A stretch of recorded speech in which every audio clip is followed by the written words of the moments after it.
So, hello, dear students. Good afternoon to one and all. Um, I hope I am visible and audible to all of you. Am I?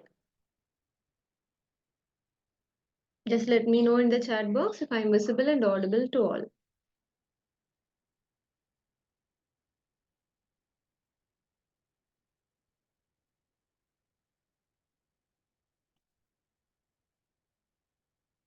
Yes? Okay. Okay, let's start with the class today. So, today we are seeing the crash course part of both 11th and 12th. Okay. So, in today's session, we are going to deal with the thermodynamics chapter.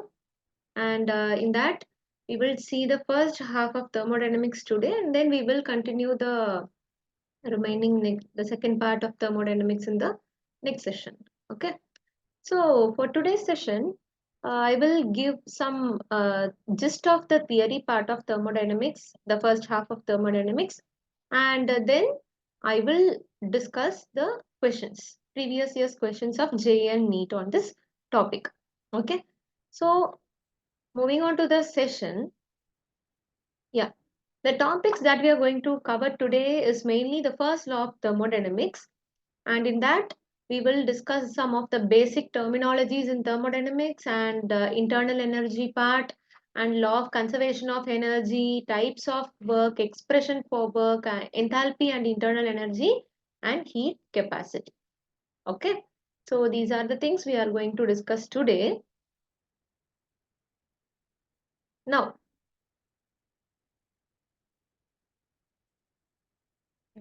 moving on to the first topic, which is basics in terminology, which is the basics in terminology. Just give me a second. Yeah. So there are three terms uh, which are being used in thermodynamics. One is the system, and second is the surrounding, and third is the boundary. So what is a system? System is the part of the universe under study. Okay. So here you can see this is a container which has a piston attached to it, and inside that container we have some compounds, right? So that is called a system. That is the part of the universe under study, and all the observations are made on the system. Coming to the surrounding, yeah, good afternoon JNV Bhavnagar students, good afternoon. So coming to the surrounding, the remaining part of the universe is called as surrounding. Okay, it can or it cannot interact with the system. Now coming to the boundary, the separation between the system and the surrounding is called as boundary. Okay. So this is about the system, surrounding and boundary, which are very easy to understand. Now let's go with the next part, which is the types of process. So here in this lesson, we use five types of processes. First one is isothermal. So what is iso? Iso means same. Thermal means temperature. So here the temperature is going to be same. Okay. So if the temperature is same, if the temperature is constant, then the delta T value will be equal to 0. Okay. And for isochoric, volume will be constant. So delta V will be equal to 0. And for isobaric process, delta P is equal to 0. And for here pressure is constant. So that's why delta P is equal to 0. And for cyclic process, for the cyclic system, both initial and final state will be same, right? So in that case, you see here, for a cyclic system, the initial point is 1 and the final point is also 1. So everything remains constant there. And coming to the adiabatic process, there will be no heat exchange or transfer between the system and the surrounding takes place there. Okay. So that is adiabatic. So there is no heat exchange between the system and the surrounding. Those processes are called as adiabatic process, and the boundary is called as adiabatic wall. So these are the five very important types of process we learn in this lesson. Okay. Then the next is types of properties. So we have two types of properties. One is intensive and the other one is extensive. So what are intensive properties? So the properties which do not depend on quantity of matter, they are called as intensive property. Okay. they will not depend on the quantity of, they will not depend on the mass of the substance. Examples are temperature and pressure. I'll show you an example. So here I have taken an ice cube, okay, and the temperature of the ice cube is 0 degrees Celsius. Now if I divide this ice cube into two, or if I take one more ice cube like this, okay, so now I have two ice cube. The temperature of both the ice cubes are same 0 degrees Celsius. Okay, both the ice cubes are having the same temperature. Okay, so here even if I change the mass, if I increase the mass or if I decrease the mass, the property is going to, the temperature is going to remain same.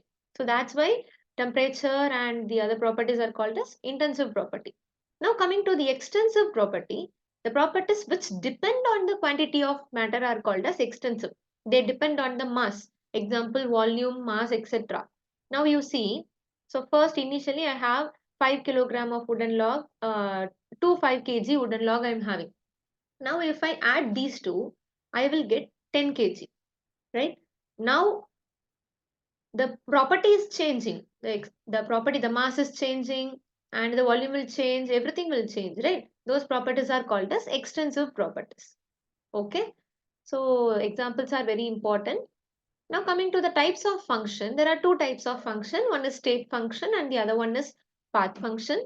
Now coming to the state function, they are the function which depends only on the initial and final state. Okay, examples are internal energy, enthalpy, volume, pressure, temperature, etc. So all these properties, if you see, they depend only on the initial and final state. They don't depend on the path in which the reaction or the process occurs. Okay, so those functions are called as state functions. Now coming to the path function, it is the opposite of state function. They depend on the path of the process. Okay, for a single process we can have many paths, right? So in the picture you can see 1 to 2 is path A and 1 to 2 is, and here path B, and if I want to go from 1 to 2 I can use both the paths. Okay, so they depend on the path. They do not depend only on the initial and final state. They depend on the path in which the process occurs. So the examples are work and heat. Examples are work and heat. Only two examples are there for path function. Remaining all others are state functions only. Okay, very important. You have to study the examples of the path function which are work and heat. Work is denoted by the letter W and heat is denoted by the letter Q. Okay. Now I'll go with the next topic, which is first law of thermodynamics. So this is the main topic, and under this some subtopics are there. The first subtopic is internal energy. So internal energy is denoted by the letter U. Okay. So the properties of internal energies are, first of all, it is represented by the letter U. Okay, and it is a state function, means it depends only on the initial and final state of the system, and the dependent only on the change in temperature of the system. Yeah, if the temperature increases, internal energy also increases. And also it is an extensive property whose value changes on changing the quantity like mass, etc. And the SI unit of internal energy is joule, and the total internal energy cannot be measured, only the change in internal energy is measured.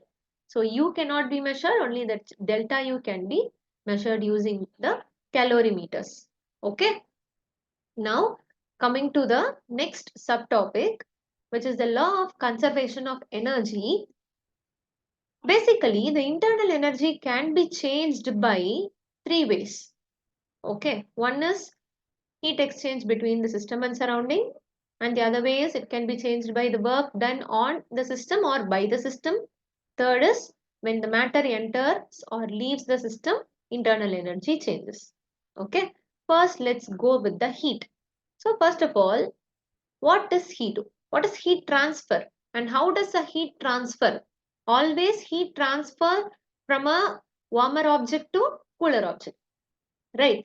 So the temperature will go from hot to cold object. And when the heat enters into the system, here you can see in the picture, when the heat enters into the system, then we have to represent the Q as in positive term.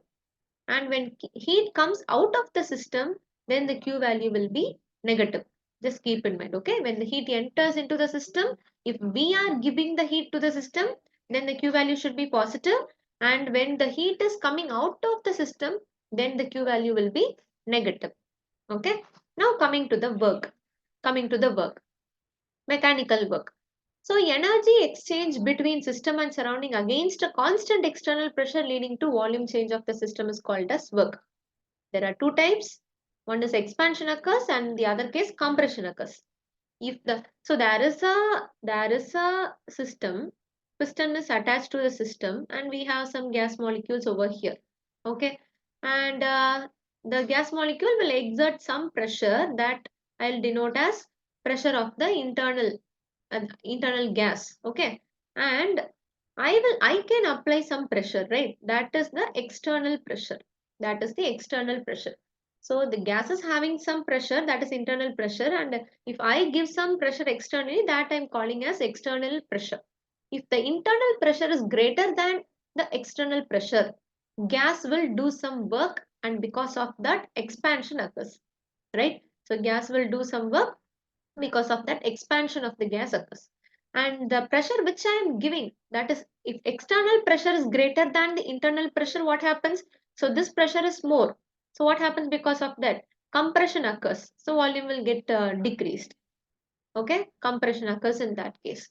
Now, coming to the sign convention of this work, if the work is done on the system, if the work is done on the system, then the value should be positive.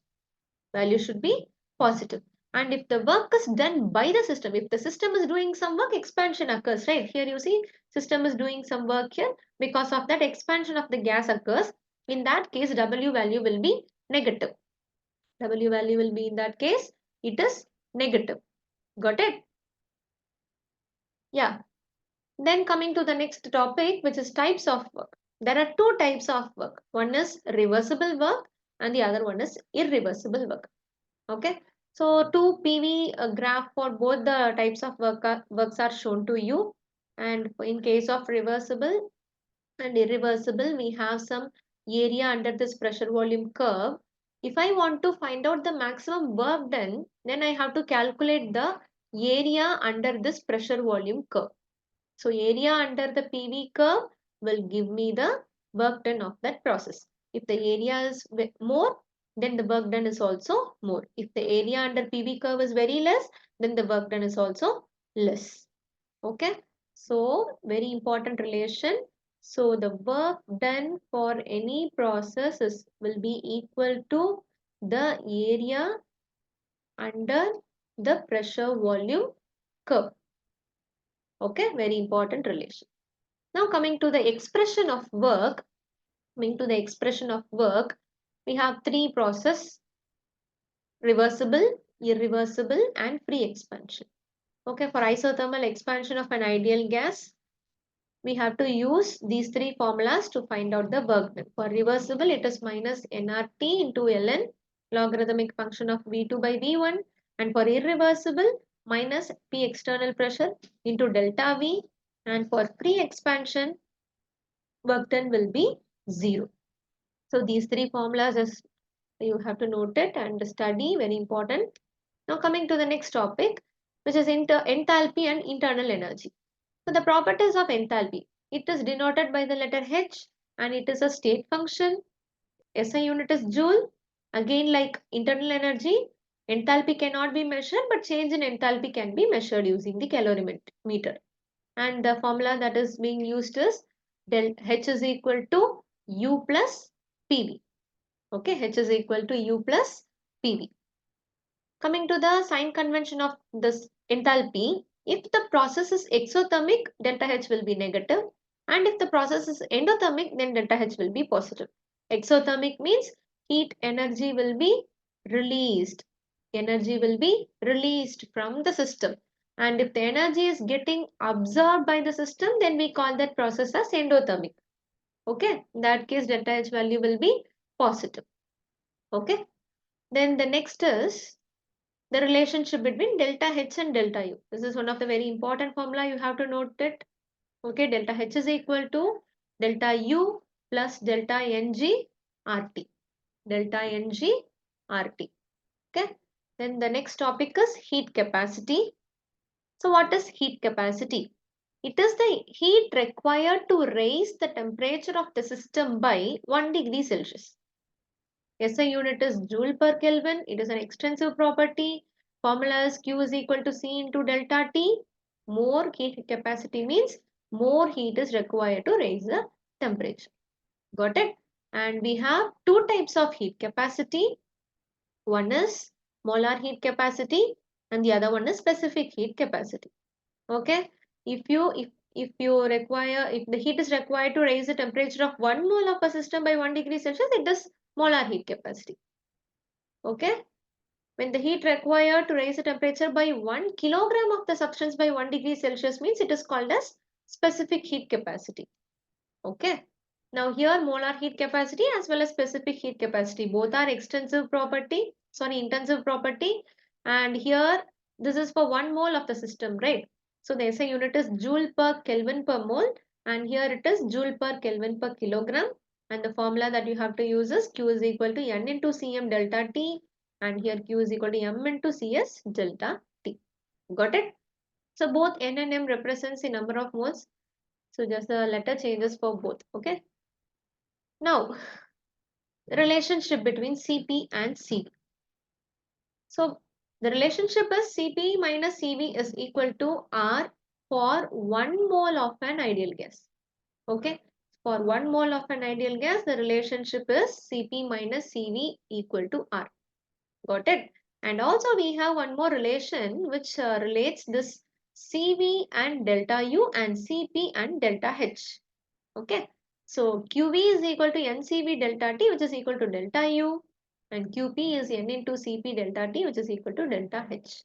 So these are the very important formulas you have to keep in mind while studying first law of thermodynamics. Okay.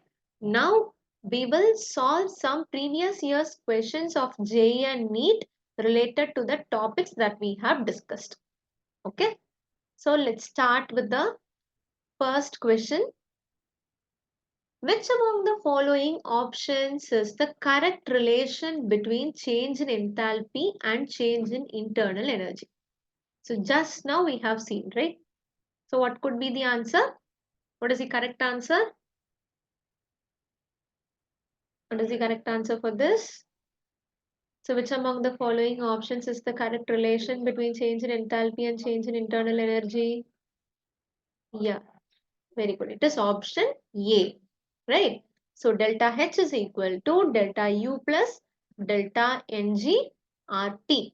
Option A is the correct answer. So straightforward questions from the formulas are being asked in this lesson. So try to concentrate more on this. Try to study the formulas clearly and properly and get good marks. Got it? Now we will move on to the next question. 1 mole of an ideal gas at 300 Kelvin is expanded isothermally from 1 liter to 10 liter volume. Delta U for this process is. So what we have to find out? We have to find out delta U. Okay. Now here the system is given as expanded isothermally. For isothermal expansion. Isothermal means delta T will be equal to 0. Right? So these are the things and volumes are given, temperature is given. We know that delta U is equal to NCV delta T. Just now we have seen this relation, right? Delta U is equal to NCV delta T. Now here delta T goes to 0. So delta U will also be equal to 0. Delta U will also be equal to 0. So the answer is 0 joule. Option A. Option A is the correct answer. Okay. Yes. Now coming to the next question. Which of the following PV curve represents maximum work done? Which of the following curve represents the maximum work done? So I have already told you to find out the maximum work done, go for the area under the pressure volume curve. Okay. If the pressure area under pressure volume curve is more, then the work done is more in that case. So observe all the options. So here in the first case, this is the work done, and in option B, this is the area under PV curve, and here we don't have any area, it is a straight line, and here this is the area under the PV curve. So it is clear that from option B, work done is more because the area is more in option B. So option B represents the maximum work done. Okay, fine. Coming to the next question. Which one among the following is the correct option for right relationship between Cp and Cv for 1 mole of ideal gas? Again, just now we have discussed. It is Cp minus Cv equal to R. Option C. Cp minus Cv equal to R. Right? Very easy.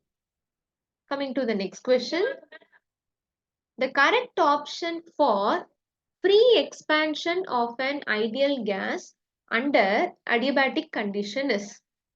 So here in the question, question says that it is free expansion. If it is free expansion, then the external pressure will be equal to 0. Then only it will expand so freely. If the external pressure is equal to 0, we know that W is equal to P external into delta V, right? So if P external goes to 0, then work done will also be equal to 0. And also the question says that the system is adiabatic. For adiabatic process, for adiabatic process, for adiabatic process, Q will be equal to 0. Okay. And from first law of thermodynamics, we know that delta U is equal to Q plus W, right? So Q also goes to 0 and W also goes to 0. So delta U will be equal to 0. Delta U will be equal to 0. So from the given option E and option D says that Q is equal to 0 and option D says that W is equal to 0. Okay. So obviously option D will be the correct answer. And how delta T is equal to 0? Because you can use this relation. Delta U is equal to NCV delta T you can use. Okay. And here from this relation we know that delta U is equal to 0. If it is equal to 0, then the whole term will be equal to 0. Means only when delta T goes to 0, it will be equal to 0. Okay. So the whole term will remain. Delta T is also equal to 0. So option D is the correct answer. Okay. Coming to the next question. Under isothermal condition, a gas at 300 Kelvin expands from 0.1 liter to 0.25 liter against a constant external pressure of 2 bar. The work done by the gases. Now, so what are the given values? Let me write the given values. So here the external pressure, constant external pressure is given as 2 bar. Okay, and volume they are given. So V1 is equal to 0.1 liter and V2 is equal to 0.25 liter. So these are the given values. We have to find out the work done. So how to find out the work done? So work done is equal to minus P external V2 minus V1. Okay, we have constant external pressure. So it is irreversible process. So we have to use this relation. Now substitute external pressure is 2 bar and V2 is 0.25 minus 0.1 liter. So the answer will be minus 2 into 0.15 bar liter and here it is equal to minus 0.30 bar liter. Okay. So here we have to represent the answer in terms of joules because in all the options it is given in terms of joules. So we know that 1 bar liter is equal to approximately equal to 100 joule. 1 bar liter is approximately equal to 100 joule. So I can multiply this number by 100. Okay. If I multiply this by 100, I will get the answer in terms of joules. So it will be equal to minus 30 joule. So the work done for the given process is minus 30 joule. Which option? C is the correct answer. Okay, just only one formula we are going to apply. Rest all are so easy. So moving on to the next question. A gas is allowed to expand in a well-insulated container against a constant external pressure of 2.5 atmospheric pressure from an initial volume of 2.5 liter to a final volume of 4.5 liter. The change in internal energy delta U of the gas in joules will be. So we have to find out delta U, and we know that delta U is equal to Q plus W. Okay, and the question says that the container is a well insulated container. Insulated means there is no heat exchange between the system and the surrounding. So in that case, Q will be equal to 0. So this equation becomes then delta U is equal to W. So if we find out the work done, that was going to be equal to this delta U, right? So what is the work done? How to find out the work done? Now again the constant external pressure is given as 2.5. So let me write the given values. Constant external pressure is 2.5 atmospheric pressure, and volume, initial volume is 2.50 liter, and the final volume is 4.50 liter. Okay, now we have to find out the work done. It is going to be equal to minus P external V2 minus V1. So it is equal to minus 2.5. So into 4.5 minus 2.5. Okay, so it is going to be equal to minus 5 liter atmosphere. Now to convert this liter atmosphere to joule, what I have to do? I have to multiply this by the number 101.325 joule. Okay, so it is going to be equal to minus 506.625 joule. So this is the answer. So in which it is again equal to delta U, change in internal energy. Now the approximate value which is nearest to this 506 is option B, minus 505 joule. Okay, that is the answer. Now coming to the next question. The total number of intensive properties from the following is. The total number of intensive properties from the following is. So what are intensive properties? The properties which do not change on changing the size of the system. Right. So here intensive properties are the properties whose who are independent of the amount of the substance. Independent of the amount of the substance. Those properties are called as intensive property. And here if you see, the molarity will fall under this intensive property, and the E0 cell, and molar mass, and molar heat capacity. So all these four properties are coming under intensive, whereas volume gives free energy change delta G, and the mole. Okay, they are the properties which changes, whose value changes on changing the size of the system. So they are extensive property. Now here the molar heat capacity, molarity, E0 cell, and molar mass. These four are intensive property. So the total number of intensive property from the following is 4. Okay, they are 4. Fine.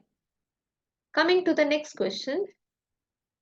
When a 60-watt electric heater is immersed in a gas for 100 seconds in a constant volume container with adiabatic walls, the temperature of the gas rises by 5 degrees Celsius.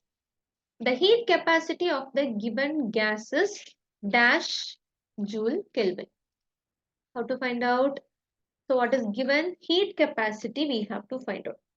So to find out the heat capacity, the relation is Q by delta T. Okay, because Q is equal to C delta T, right? From that T is equal to Q by delta T.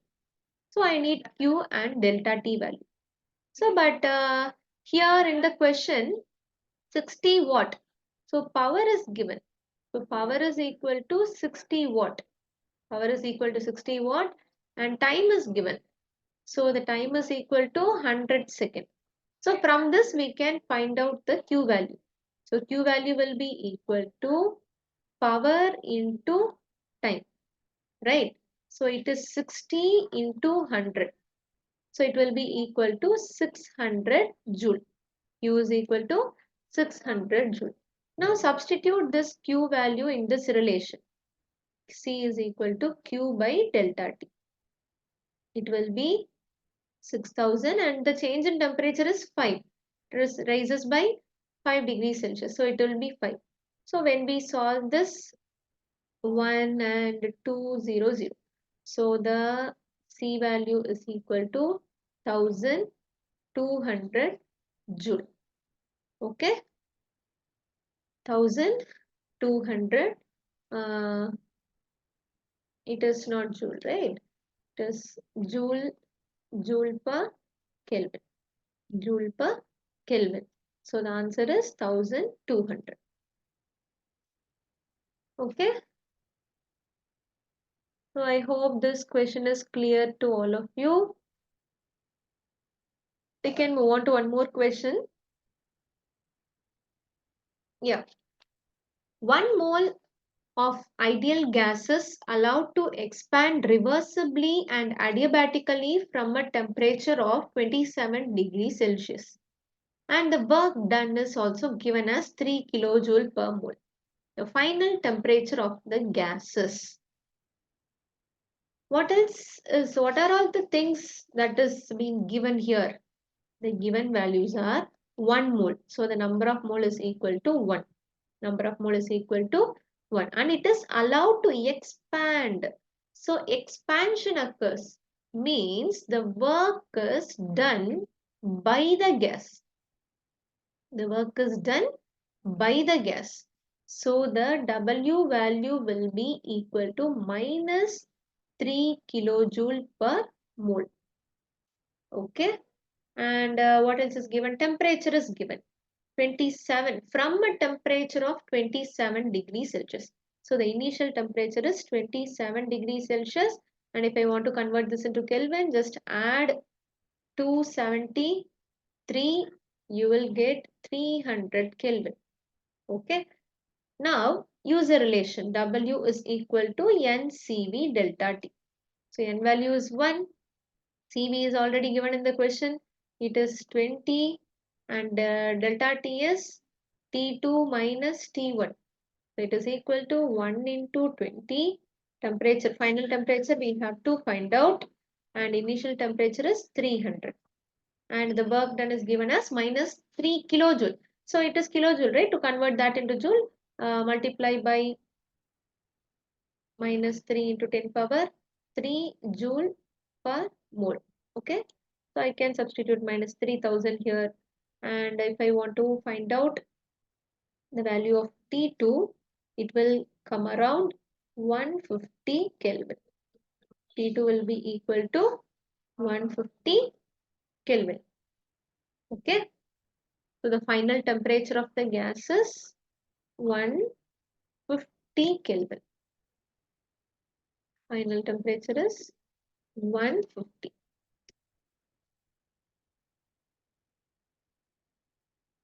Okay. 150 is the answer. Now coming to the next question. When 2 liter of ideal gas expands isothermally into vacuum to a total volume of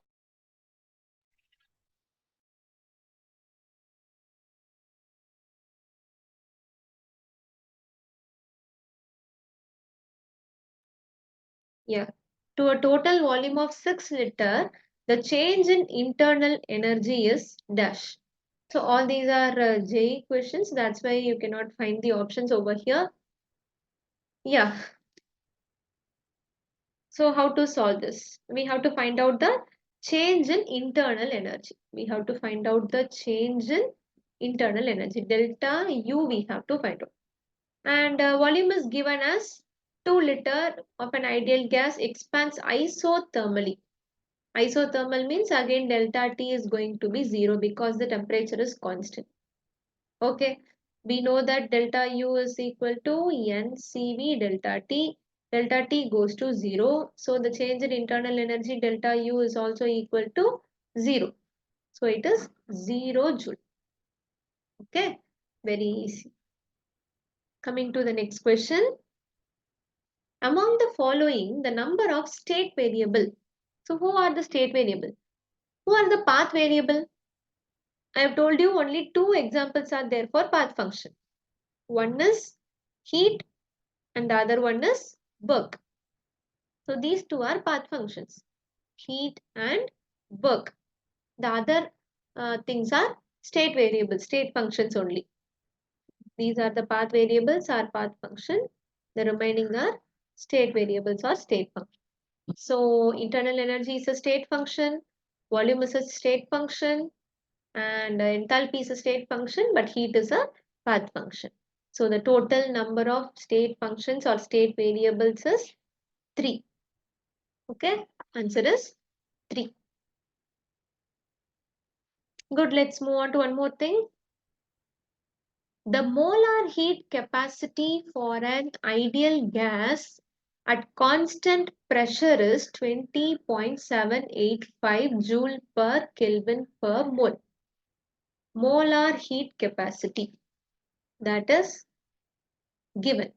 The change in internal energy is also given as 5000 joule upon heating it from 300 Kelvin to 500 Kelvin. Temperature is also given. The number of moles of the gas at constant volume is. We have to find out the number of moles of the gas. So how to find out? Molar heat capacity at constant pressure.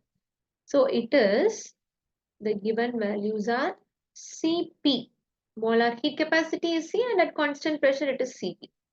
So it is equal to 20.785 joule per Kelvin per mole.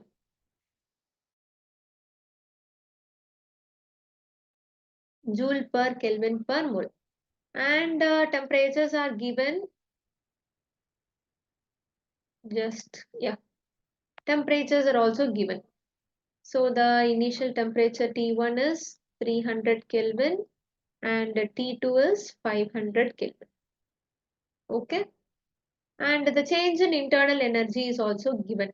Delta U is also given as 5000 joule. Okay. So we know that, what we know, delta U is equal to NCV delta T. Okay. So from this, what is NCV? It is equal to delta U by delta T. So delta U is 5000 joule and delta T, the change in temperature. Change in temperature means it is T2 minus T1, right? So 500 minus 300 is 200 Kelvin. 200, this is joule and this is Kelvin. And if we solve this, we will get as 25 joule per Kelvin. So NCV is equal to 25. So what is CV from here? It is 25 divided by N. CV is 25 divided by N. Okay. But we are asked to find out the value of N. So we can use Cp minus Cv is equal to R relation. We know this, right? So we know that Cp minus Cv is equal to R. Cp is given in the question. It is 20.785 joule per Kelvin per mole. And Cv we have found out 25 by N. It is equal to R. It is equal to R. And if I solve this, I will get N value as 20.785 minus 25 by N. Here we can use the R value as 8.314. It is given in the question, right? 8.314. And if we solve this, we will get the value of N as N will be equal to 25 by 20.785 minus 8.314 I will get. Finally, N value will come out to be 2. So the number of moles of the gas at constant volume is equal to 2 for this question. Okay. So first we are using delta U relation and we are getting CV from there, and using that CV we are getting the value of N, number of moles. Got it? It's very easy only, just we have to apply two formulas to find out the answer. That's it. Now coming to one more question, the last question for today's session. For the reaction H2F2 giving H2 plus F2, delta U is equal to minus 59.6 kilojoule per mole at 27 degrees Celsius. The enthalpy change for the above reaction is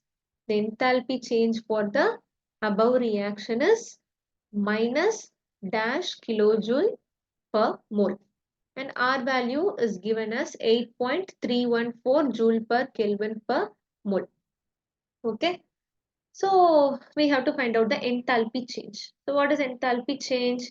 It is delta H. We have to find out delta H. So what else is, what are the things given here? Delta U is given. Okay. Temperature is given. We have to find out delta R is given, and delta H we have to find out. So we know that delta H is equal to delta U plus delta Ng RT. Right? This formula we know. And delta U is given as minus 59.6 kilojoule per mole plus delta Ng. What is delta Ng? It is the change difference in the number of moles of the gaseous product minus number of moles of the gaseous reactant. So the number of moles of product is 1 plus 1. So the number of moles of the product is 2. And the reactant is also in gaseous form, but the number of mole, only 1 mole is there. So 2 minus 1 is coming out to be 1. So delta Ng value is equal to 1. And the value of R is 8.314 into the temperature. But here you see R is given in terms of joule per Kelvin per mole. But here delta U is written in terms of kilojoule per mole. So what we can do, we can divide this whole thing by 1000. Okay. And the temperature is 27 degrees Celsius. So temperature is 27 degrees Celsius. If I want to convert this into Kelvin, add 273. This will give 300 Kelvin. Okay. So put 300 in place of the temperature. Okay. Now if we solve this, we will get minus 57.10 kilojoule per mole as the final answer. Okay, so the delta H will be equal to this. Okay, minus 57.10 kilojoule per mole. Okay, so here we are using the straightforward relation and then doing mathematical steps, and then we are getting the product, final answer. Okay. So I hope this session is very useful and it is very clear to all of you. If you are having any doubts, you can let me know in the chat box. I'll give you some seconds. The next part, the thermochemistry part, we will discuss in the next session. Okay, we will discuss in the next session. Students, those who are watching from YouTube, you can also let me know if you're having any doubt.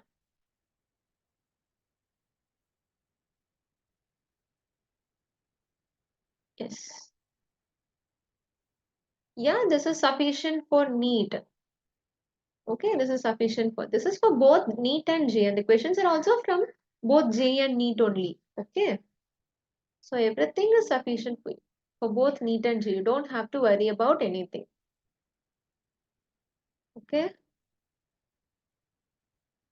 So no doubt. Okay then. Okay, students, thank you so much for listening to today's session. So I'll meet you all in the next session. So till then, take care. Bye bye. Thank you.